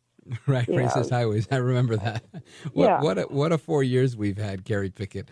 Now, I want to switch gears a little bit to just get your take on quickly, some of your White House reporting. I know you've got some stuff coming out of there. Give us a little cursory overview of the stuff you're covering coming out of Washington. Well, right now we are, certainly just taking a look at over at Trump's trip over to Asia, and he certainly cut a very interesting deals there over in Malaysia, as well as over in South Korea, as well as in China, and coming back with incredible investments from each of those countries, including a minerals deal. And we're also seeing how he has been handling also the fentanyl traffic as well, coming in from China. So we'll see how this will all go down in the long term. Coming up next, President Trump is, just a nice little interesting interlude over at the White House. He and Melania were greeting children of White House staffers for Halloween, which was I saw that. There was a Halloween Christmas event. I mean, a Halloween Christmas candy event or something like that. Yeah. I'm ahead of myself. Absolutely. But of course, we are still in the middle of a government shutdown right now, and there are some speculations that perhaps the Democrats, because they're being pressured by the big union with the American Federation of Government Employees, saying, "Hey, look, take the clean CR and just vote for it." That there's some speculation going on that things could begin to start wrapping up after the elections. So like next Wednesday? Maybe between Wednesday and perhaps Friday. Don't put my word on it, but basically some measurements are going to be taken, saying, okay, who won the election, by how much, did the progressives make a huge turnout, did they not? I think that from what I'm hearing, that the Democrats just want to know, did the progressives make a huge turnout, or did they not? Do they still have political power? So on that front, let me ask you, what's going on in Virginia? You would probably have a way better pulse on that than I do. Well, what's interesting there is that you have the Republicans who have been having an incredible shall we say, organizing of a turnout in the early voting. Okay, they've been out organizing the Democrats, and that is, they've been having excellent ground game over in Virginia. However, the Democrats have been outraising the Republicans 2-1, and that is simply the Achilles heel that the Republicans have right now. That being said, though, the big drag on the Democrat ticket is Jay Jones, who is, as many people know, he had this texting scandal where he said some horrific things. He said he's going to kill somebody, a Republican, and their kid? Yeah, he said that he didn't say he was going to, but he said that, just some awful stuff that, it would be great if he would want to shoot his Republican opponent and his Republican opponent's kids, so he would move on policy, something to that effect. But it was basically, the only way to make people feel to have people move on policy is for them to feel pain. That was the right. That's for them to feel it paraphrase personally on it.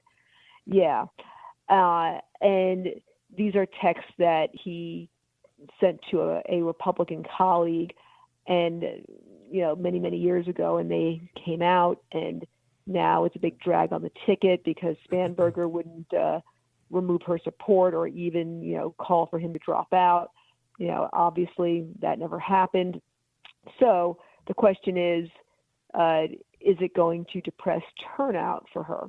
Now, the thing with Spanberger is that she is not exactly the most charismatic person in the whole wide world. Yeah, it doesn't seem very likable. Yeah, well, here's the thing, and this goes back to what I was just talking about before, as far as what kind of turnout from progressives is she going to have. She needed Barack Obama to come out for her. She needed Pete Buttigieg to come out for her. And is it that, will the progressives feel like they, oh my God, like Spanberger, she's so awesome. Woo! She's not that type of politician. Yeah. So now Earl Sears, it's just interesting that, like, right now, like I said, Republicans really are coming out for her. But is it enough? Right now, like the polls kind of have her, average-wise from RCP, like 7 to 9 points behind. But, who knows? It looks like it could be a squeaker. So it's 4 days, 8 points, we'll see. Doable. It's like everyone's watching these three races, New Jersey. Well, I want to talk about New Jersey and New York, if you don't mind, Kerry, but I have to take a pause right here, so don't go anywhere. Amigos, we're coming right back. Kerry Pickett, Washington Times. This is America at Night with Rich Valdés. Call now, 833-4-VALDEZ. That's 833-482-5337. 833-4-VALDEZ. That's Valdez with an S.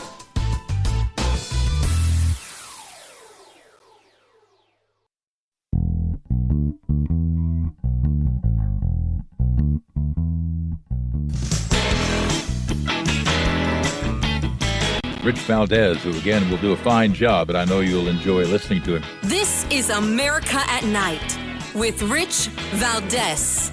The Democrat leaders in the Senate and the House have put their own political survival in front of the needs of the American people. Exhibit A is Zohran Mamdani.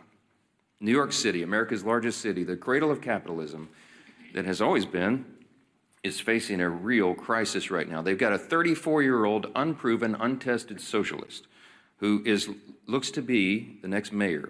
He may well be elected. Mamdani winning New York City would be the biggest win for the Marxists, the socialists, in the history of this country. We have, to this point, in nearly 250 years, been able to hold off those kinds of ideas. We've been able to cling to the foundational principles of America, the ideas of individual freedom and limited government and the rule of law and peace through strength and fiscal responsibility and free markets and human dignity. All those things are in jeopardy when the Marxists take over. And it's the clearest sign yet that the Democrats' radical Marxist wing is winning the battle for control of their party. That's Speaker Mike Johnson, who is making it clear that the radical Marxist progressive leftist is bullying what was once a middle-of-the-road Democrat, which I don't think exists anyway. But it's clear Nancy Pelosi takes her orders from the AOCs of the party, and that's interesting. Now, I want to bring back our guest, Kerry Pickett, White House correspondent for the Washington Times. Kerry Pickett, we're talking about the races in Virginia, and now we're shifting gears to the race in New York and subsequently the one in New Jersey. You're on the ground in New York covering this race, and this morning there was a poll. I think it's the first poll that I've seen that is really capturing, not the first, the second. Last week there was one from Victory Insights that had, one of those hypotheticals that said if it's Mamdani versus Sliwa, Sliwa loses by 8. If it's Mamdani versus Cuomo, Cuomo loses by 10. I think that's accurate. I think Cuomo is the worst of the two candidates to go up against Mamdani. It needs to be Sliwa. And if Cuomo were to leave, things would be a whole lot better. And the polls support that, if you believe the polls. Today's poll from Emerson College shows very little distance between Sliwa and Cuomo because Sliwa is surging 11 points in the last, I think, 3 or 4 days that they ran the poll over. So the momentum that I'm seeing on the ground for Curtis is now finally catching up to the polling data. And I think they historically always underpoll Republicans and overpoll Democrats. But talk to me about what you're seeing on the ground and what you can share. Okay. First off, and as you know, you and I always went back and forth on this race, but I know that lots of people within the networks and lots of politicians and whoever, gave Curtis a lot of trouble. Why don't you pull out? Blah blah blah. Yeah, I was not one of them. Forth. Oh, I know that you weren't one of them. Trust me. But the fact of the matter is, from what I'm hearing, that Cuomo's big problem is that his ceiling could very well be between 37 and 38%. Okay, and Sliwa, half of his supporters are just diehard. Look, we hate Cuomo. Okay, there is no way we will ever vote for Cuomo. Mm-hmm. And so, like, if they're told, you have to vote for Cuomo, they're going to be like, no, we're going to stay home. And so they will either stay home, and then maybe the other half, maybe they would go and vote for a Cuomo, only if Sliwa ever did drop out. But the problem is that other half would never be enough to ever pull Cuomo over the finish line. Okay. Yeah. So, like, Kerry, hang on one more second. I got to take another pause. You know how the radio game goes. Amigos, we're coming right back. Don't go anywhere. This is America at Night with Rich Valdés.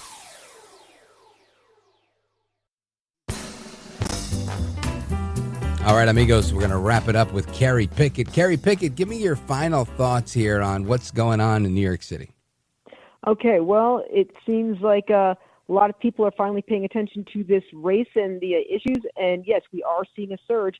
With that Emerson poll, look, things are getting super, super tight. Will it bring Sliwa or Cuomo over the finish line finally?